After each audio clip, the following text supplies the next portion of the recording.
We need to talk more about misalignment burnout.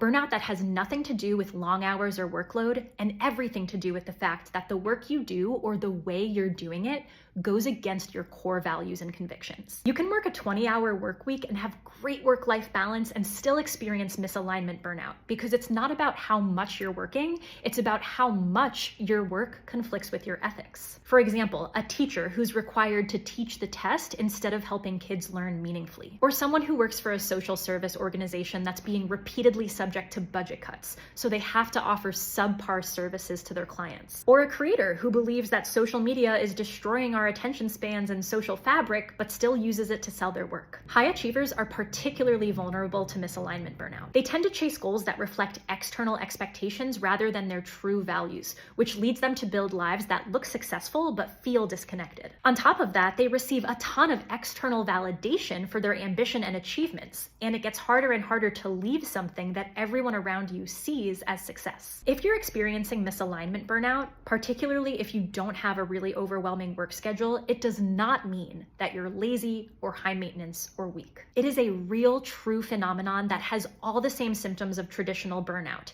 and your experience is valid. The solution to this particular type of burnout isn't necessarily rest because it doesn't stem from overwork. The solution comes from finding ways to resolve these values-based conflicts, which you can sometimes do while staying within your career or path, and sometimes comes from choosing a new one. For me, it meant choosing less income, less prestige, and fewer followers for the sake of more integrity and alignment. It was not an easy choice, but it was absolutely the right one for me.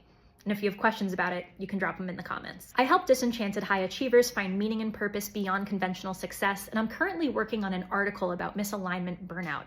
So if that's something you're experiencing or have experienced, shoot me a DM and tell me a little bit about your story. I'd love to hear from you.